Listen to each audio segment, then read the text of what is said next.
unplanned, totally unscripted. I'm in my Cherokee. My Cherokee. I drove my wife's Cherokee to work today. But y'all know what? Your boy got a recheck, man. Your boy got a comeback. Okay, comeback. We call those recheck. There's different names for it, but at the end of the day, it's bad. It just ruined. It bothers me. Some guys don't care if you come back and just sell more stuff. No, man. When your image is on the line, your image at stake. Like I have a couple of customers come from on the other side of Georgia. Like I'm in Atlanta area, Stone Mountain. They come from like Marietta. I don't. It's not that I don't like it. They'll come to the dealership looking for JT. Where's this guy JT at? I want him working on my 3.6. I guess they saw a video. Some of them will say, one lady came up to me, I'm telling you guys, out of the blue. I'm on the service aisle doing something, doing my job. Ooh, you JT, can I get a picture with you? Can I get a picture with you?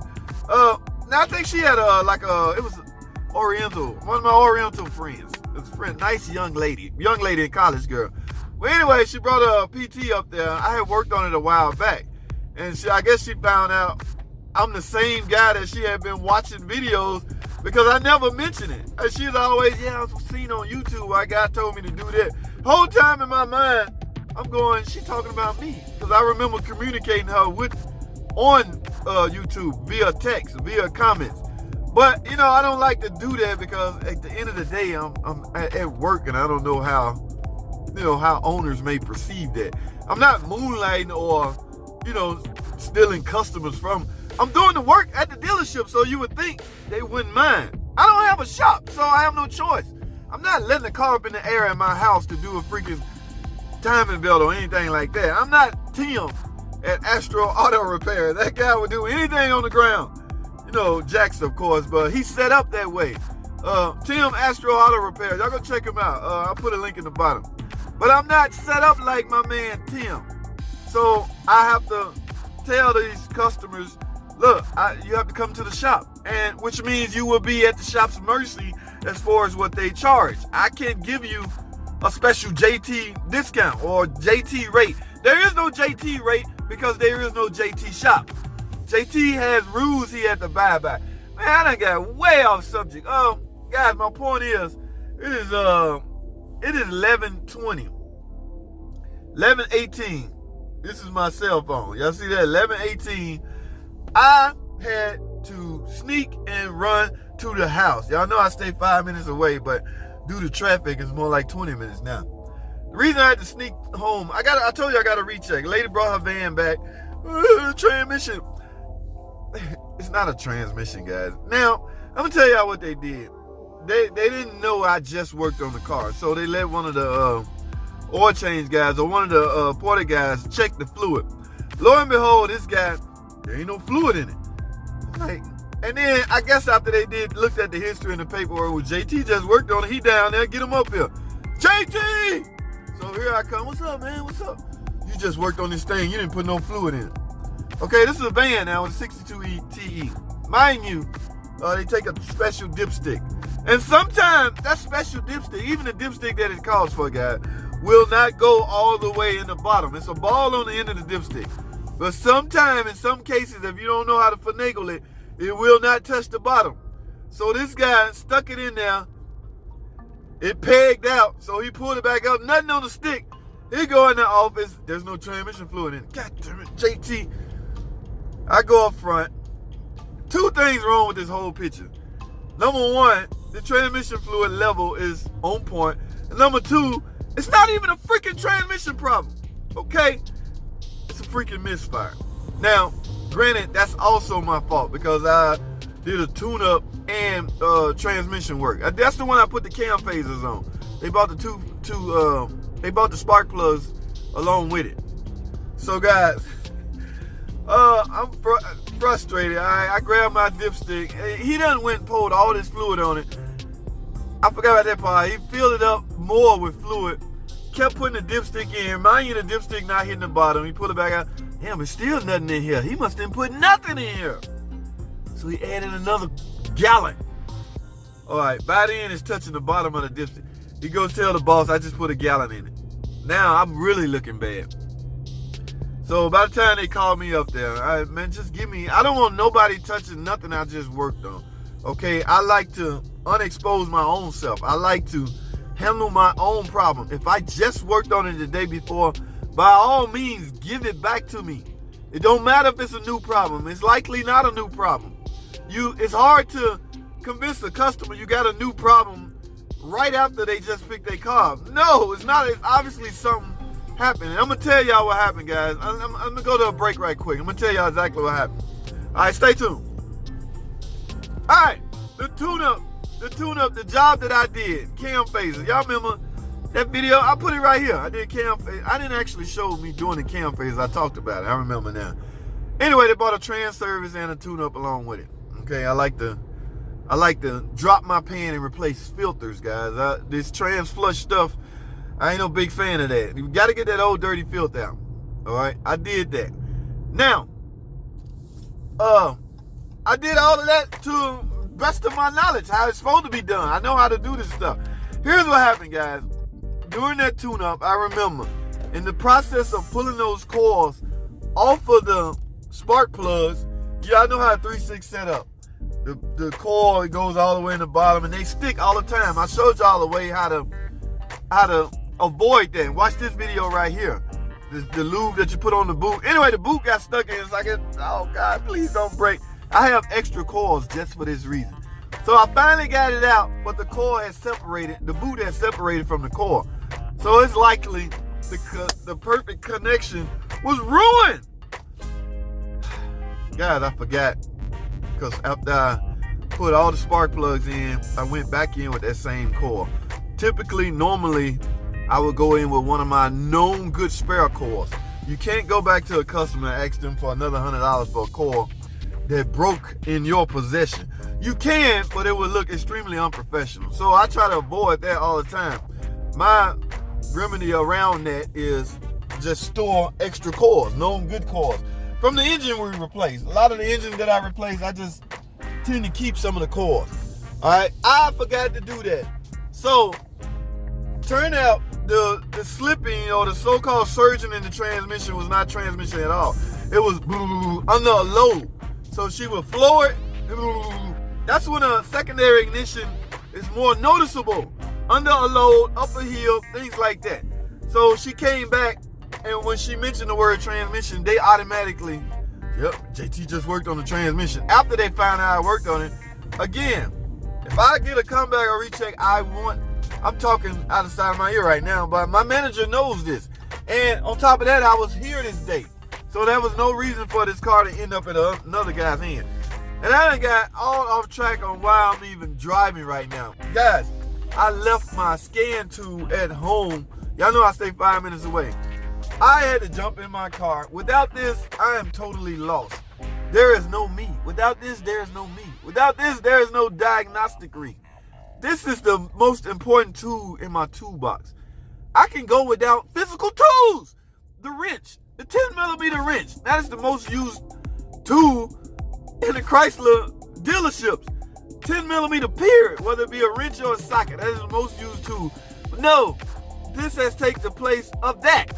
Okay, this is sitting in my uniform shirt that I had on yesterday. I forgot. So I got up and left.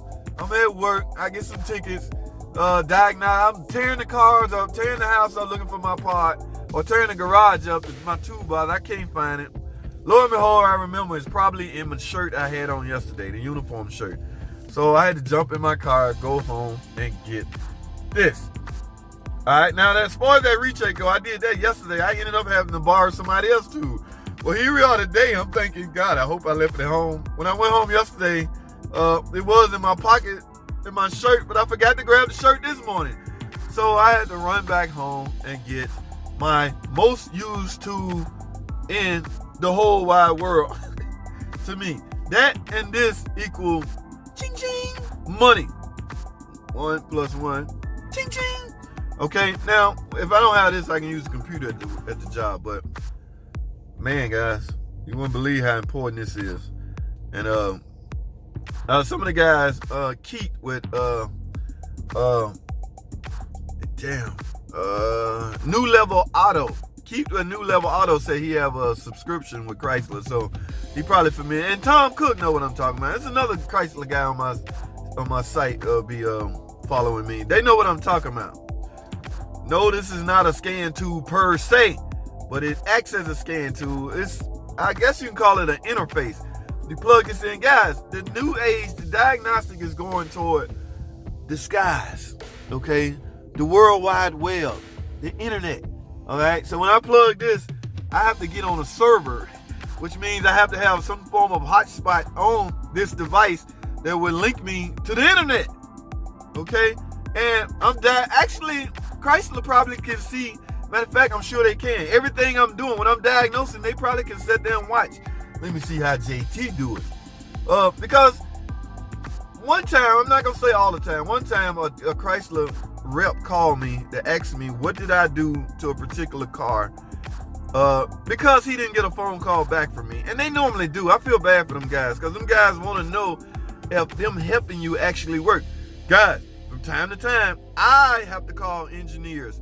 I have to call Chrysler Tech Hotline. These are new cars. Nobody know this stuff. This stuff and they'll be beating me up. Okay? Yes. So after I'm exchanging what's going on with the car with the Chrysler rep, and all of a sudden he don't hear back from me no more. He's under the assumption I fixed it, which is rightfully so. That probably is the assumption. But at this point, I'm probably so pissed off because either they led me down the wrong path or nothing they said was helping, and it's not their fault. It's hard to fix a car over the phone. I know this because I get asked these questions now. Now I feel their pain because I go through this. I get questions like, JT, my car not starting. What you think it is? Like, dude, help me out. Give me as much information as possible, man. You know, and I can't be a butthole because I don't want to lose, I don't want to piss anybody off or lose subscribers or things like that. I'm not that type of way. But I feel those Chrysler Tech guys' pain. So he called me, want to know what I did. And it's such a big secret to me because I found it on my own. I don't want to relay it to him. At this point, I'm being selfish. Why don't I tell the guy what I did so he can put it in the database and possibly help some other techs? The selfishness kick in with me as I ain't telling you jack. Let them figure it out. No, that's wrong, that's bad, and that's selfish. So from time to time, I answer the phone and explain to them what I'm doing. But I don't want them to put in a database, just do this. No, let them jokers go through the same, not the same pain, because I don't wish that on nobody, my worst enemy. Let them go through the diagnostic procedure. If I set up and talk, sometimes they don't even want to type. Chrysler reps, they'll call you on my cell phone. I'm sitting there telling them, look, man, I did a load test on this. The load test wasn't right. I found the pinch wire underneath. Y'all should have found a better way to route this harness. Okay, this could lead to a whole nother way they build cars. They might route a harness a different way from now on out. So they really need this information from techs in the real world. Okay, there's only so far this can take you. You need input from the guys that's actually out there in the dungeon doing this stuff. They're the ones gonna help with the future on how things are routed or how things are changed, this, that, and the other. I'm sure they got so much negative feedback from their tip-em. The tip-em is done. No more tip-ems. And they got negative feedback from the way they route just anything. They want that information, guys. I mean, I don't know how I got it on this topic, but the moral of the story is I got to recheck. I got it fixed.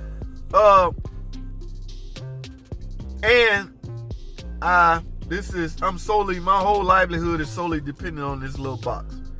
Okay. One day I'm going to go through a video procedure showing y'all exactly how this helps or exactly how I tie in. I don't know. I mean, it's not going to help you because you can't do it unless you have it, but it makes for good watching. Some people like to watch. Man, I'm at work. That car's still in there waiting on me. I got another car I need this on. Guys, you can't just go around borrowing this from other techs. Okay? Number one, they have to log in. So wherever computer you at, if you borrow this, you're going to plug it in. They got to go put in their secret private SID number. It is so private. Nobody gets my SID number. I'll type it in for you. And make sure you hurry up and bring this back. Also, keep in mind, guys, there's only so many uses you have on this. I mean, these are little pins. It plugs into the data link connection. 1,000 of these pushing in and out, eventually these little tabs will wear out. God, now mine's so wore out, I have to bend it a certain way to make good connection. It's nothing, the circuitry and it's still working, it's just the contacts over time. Anything, if you penetrate something over, ooh, that's a bad word. If you doing this all the time, ooh, that's a bad gesture. If you constantly plugging something in daily, 1,000 times a week or whatever, yes, the connection is going to become loose. All right, so I'm at work. I'm done talking. I went home and got my livelihood. Now I can proceed with earning a living, a nice, decent earning living. I love what I do, guys. If this is what you do, only way you're going to be super successful at it is you got to love doing it. Okay, I'm going to leave y'all with that. That's all I have. Thanks for watching. Comment, subscribe. And I'll see y'all in the next video.